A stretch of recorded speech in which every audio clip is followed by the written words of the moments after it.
Mufussy's got the rage, let it flow. Holding on to stories, tales untold. He's the king of the ring, the last man standing. Dropkick the Commute.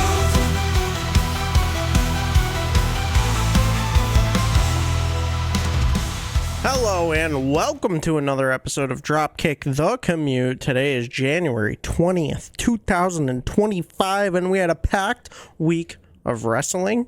We had some really good weekly shows, and we had a TNA pay-per-view, TNA Genesis. Genesis was pretty good. I wasn't going to watch it, but I'm sure glad I did. I also want to thank you guys for continuing to like and sub on YouTube and TikTok and Instagram and all that stuff. We're almost at 1,000 followers on Instagram, and TikTok is almost at 4K, which is fucking crazy. Views have been really good, so I appreciate everybody who is watching all of the short form content. Means a lot. Big W's all around. So before we hop in the car, before we get driving, I want to cover some of the hot news. First off, yesterday, something very interesting happened.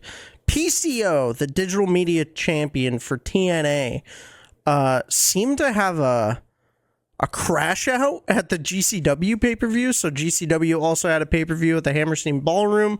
I believe it was called The People versus GCW. I don't watch GCW, so I did not watch the pay-per-view, but I always see some clips here and there. But PCO was there and gave kind of an anti-TNA promo, and he took the digital media title, put it on a chair, and started destroying it with a sledgehammer.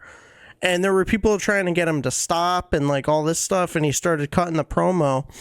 And no one knows if it's real or not, but it's been reported that it was real. It was a shoot. Apparently unhappy with his TNA employment and his time at TNA. If it is real, that's fucking crazy. And if it is somehow a story like with TNA and GCW, then that's even more interesting. So we are going to see what happens with that. I will keep my eyes peeled on the good old Twitter and all that stuff. Big news coming out of Japan. New Japan, Stardom, TJPW, AJPW, Pro Wrestling Noah, and way more have officially formed the United Japan Pro Wrestling Alliance. So that is officially a company now, UJPW. It's kind of an alliance between all of these companies, and I think that's pretty cool. Good to see out of Japan, and hopefully it brings up all of those promotions and makes the Japan wrestling scene even bigger than it is, which is fucking crazy. So that's really good to see. Coming out of Fightful, it's been reported that Ilja Dragunov was seen at the Performance Center training. If you guys don't remember, Ilja Dragunov tore his ACL a couple months back at a house show, which we covered on one of the podcast episodes. And me and Galir both said, God, I hope he can somehow pull a John Cena, a 2008 John Cena, and come back at the Rumble. It seems like that is exactly what is happening. He was seen at the Performance Center training. Typically an ACL tear takes between 8 to 12 months to recover from. And if this man is already back after 4, he's trying to come back for the Rumble, and that pop is going to be fucking insane. I would love to see him win it. Like, have him come back at like number 28, even fucking number 30 or some shit. Have him come back late in the Rumble, win, and then face Gunther at WrestleMania. That would be a fucking insane pull for Ilja Dragunov. Like, that would be so insane to see, and I would lose my shit. Last bit of big news is Britt Baker might be off of AEW TV for a while. Reported from numerous sources that Britt Baker is a problem to work with backstage, which hasn't been a secret, but apparently there was an incident and Tony Khan is kind of on his last limb with her. The thinking is that she's not going to get booked anymore. She might be all done, and that's fucking crazy. We've had a lot of Britt Baker incidents since she came back from her injury and everything, and honestly, her performance was not that great when she did come back. So reported that she might not be on TV anymore, which is crazy. Who knows? It could be wrong. You never know with these kind of things. Nothing's officially come out, and I guess we'll see how she gets booked or if she even gets booked. That's about it for the big news. Let's hop into the car. Today we're doing a little something different. We're driving trucks today. No Forza today. I am driving around in Euro Truck Simulator. We're gonna make some deliveries and try not to crash into things. Let's get driving. This acid or whatever I'm delivering is not going to deliver itself. So this is not the official Dropkick the Commute truck. I do not have my own truck yet. I'm too poor. I'm working towards it, towards getting my own truck. So we're going to do that. Starting off with Smackdown this week. Smackdown I thought was really decent. One of my favorite things that they did was the opening of the show. They had... Oh my god, what am I doing? Oh god, I'm cooked. I'm a fool. The opening of the show, they had Joe Tessitore and Wade Barrett come out from the crowd, and they were walking through the arena, kind of giving its history, which I thought was super cool. Really nice touch for the opening. Like, usually we see the wrestlers come out of their cars and stuff, which we did have, but I thought Joe and Wade walking through really added to it, to the atmosphere, and it made it feel like a real sports show, you know, which is dope. And I do like that they're doing that more and more. It just gives it a really cool feel when they're opening the show. Rey Mysterio opened up. He was giving a nice little promo. He's like, oh my god, I'm gonna be in the Royal Rumble. He declares for the Rumble. He's like, I want to get one more win under my belt. I don't know how much longer I'm gonna do this for. And KO, Kevin Owens, comes out and just freaks out at him. And basically Rey was like, hey man, I don't know what to tell you, but you're not actually the champion. Like, you know that, right? You're not the champion. Kevin Owens freaks the fuck out. And he's like, you're my idol, I believed in you, and all this stuff. And Rey Mysterio's like, okay, whatever, you're a little bitch. Like, you're no champion. Cody's the champion. That led to a match later on, really decent match from Rey and Kevin Owens. At the end of that match, the important thing, Kevin Owens went to go do the package pile driver that he's been doing. They're really selling the pile driver like it's a fucking career-ending move. He went to go do it to Rey Mysterio, and Cody Rhodes comes out, saves him. And, you know, everyone comes out.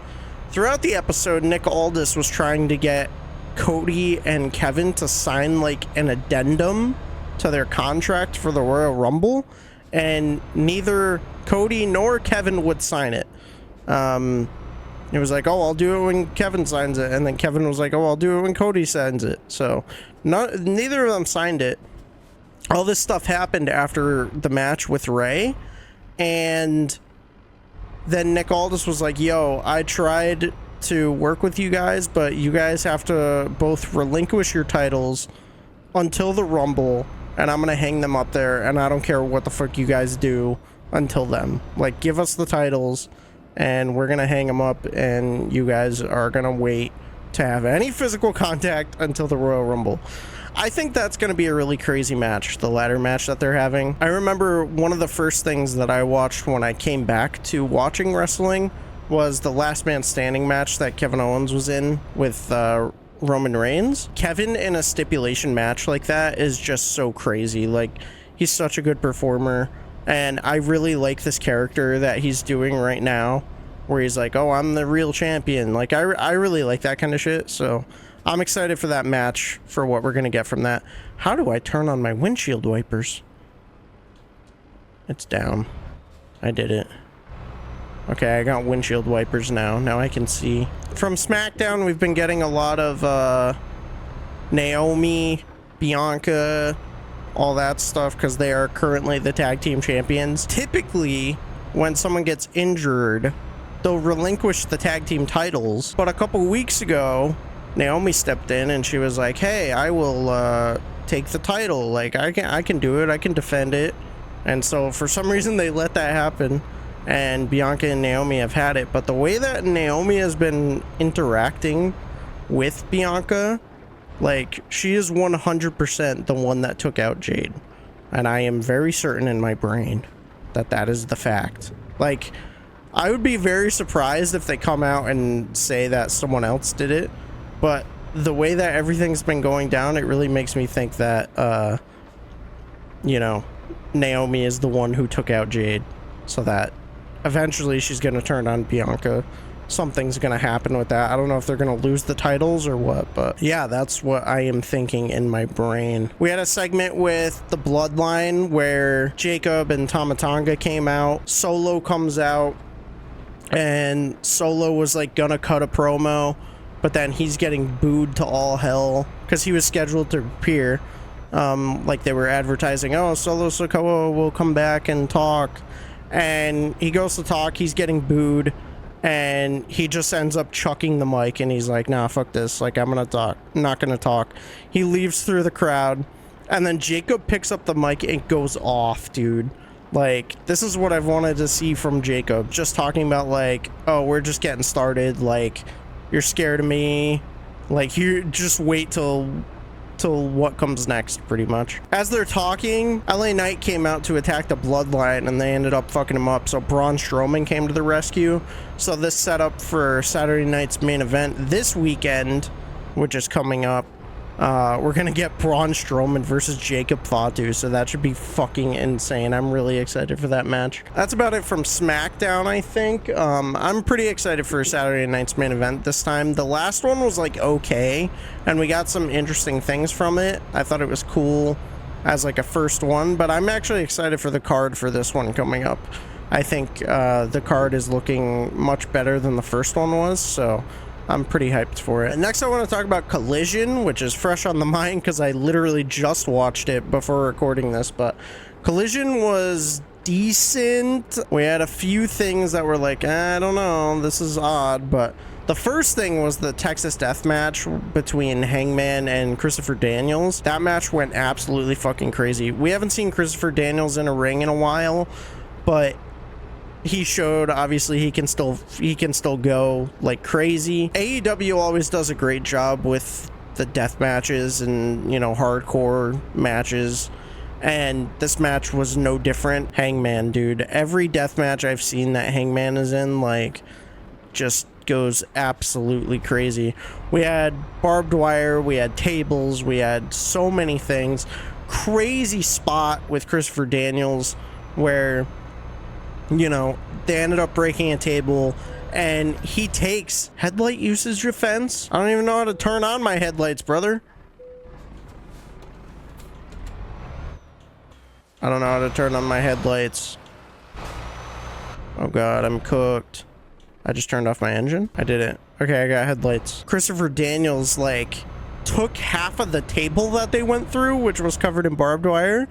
He took half the table, put it on top of Hangman, and then did his, you know, the best moonsault ever onto the table, onto Hangman, which was just a crazy bump. I cannot imagine how that must have felt. You know, the match ended with Hangman doing the Deadeye onto a steel chair, and it knocked Christopher Daniels out cold. He was done for, and Hangman got the 10 count.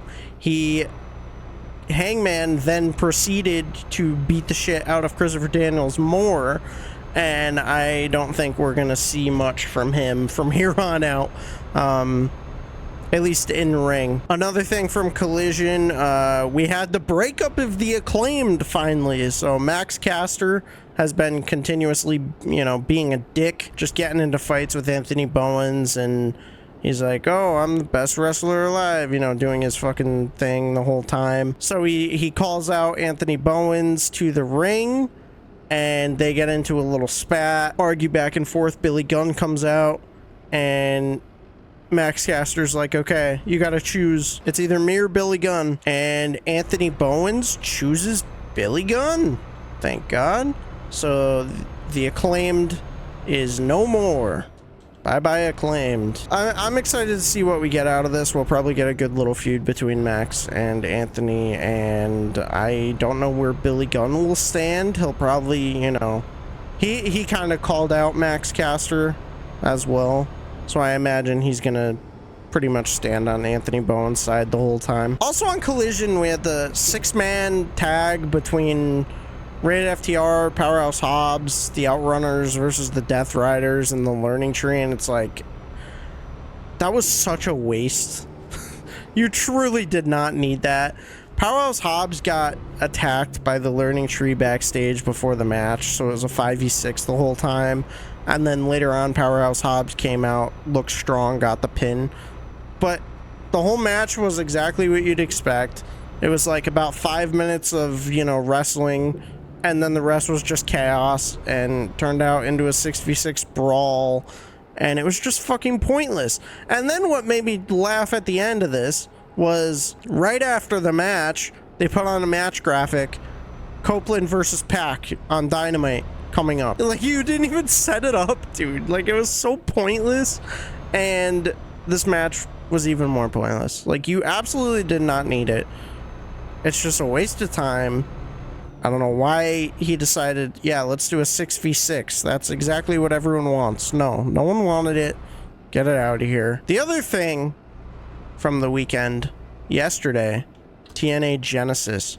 TNA Genesis was damn good. I keep turning off my engine because I'm trying to turn off my windshield wipers. Okay, there we go. Did I do it? I didn't.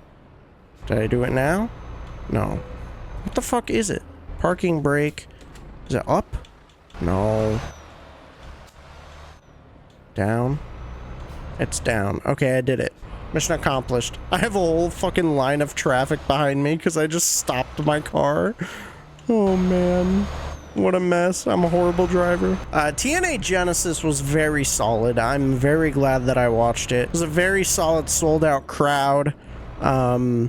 Really good to see TNA doing well. Like, it was probably a 3,000 person crowd, 2,000 maybe, I don't know. It seemed big and it was loud and it was sold out, which was fire. So, oh, we got cops. Oh my god. I just sped right past them. Can you get pulled over in this game? I wonder. I have no idea. First match of the night was Ace Austin versus Moose. And this match was fire. I've only seen a few Moose matches because I haven't watched TNA since Bound for Glory. I haven't really caught up with TNA, but they do a really good job of filling in with like video packages and stuff, so that was nice.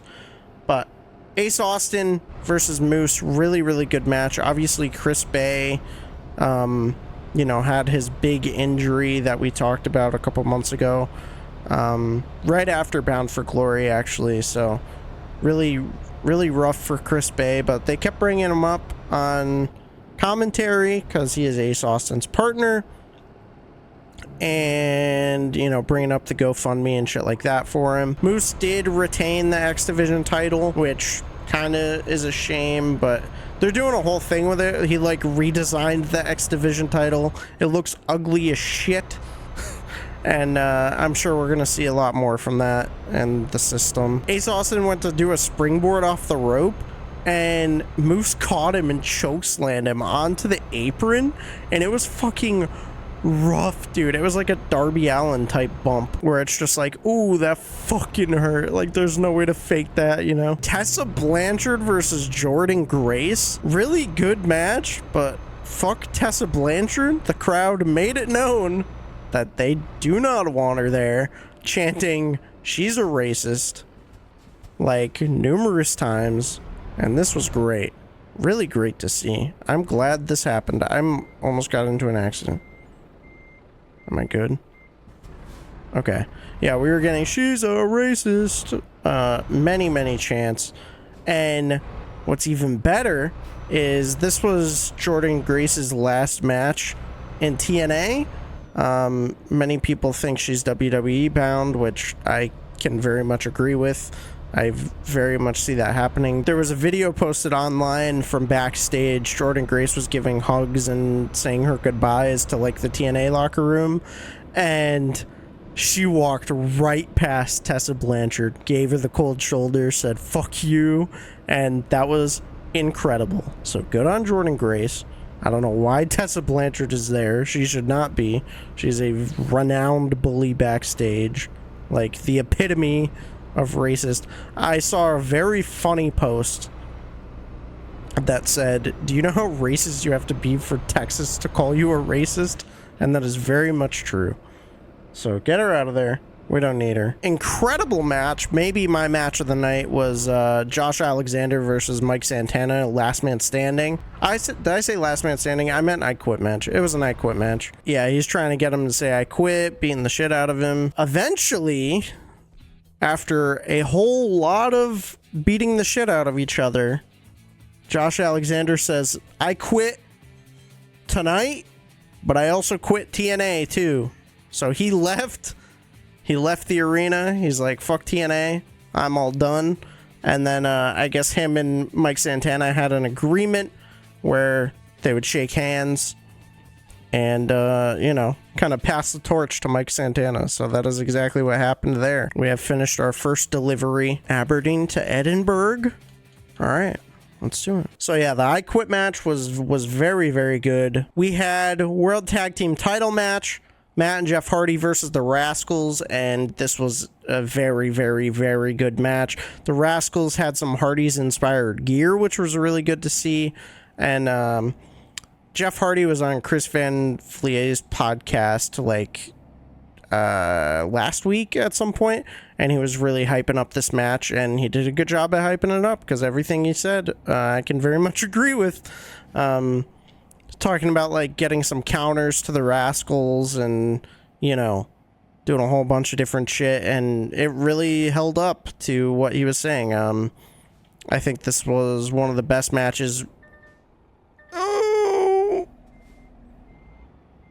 One of the best matches of the night. Not the match of the night, but one of the best. I did not look left or right, and I was just fucking going. But it was really good. I love the Hardy's new, team finisher that they do. It's like a twist of fate into a stunner. Really, really good. And obviously the Rascals, they sell it really well. Also, in this match, right after the Hardys come out,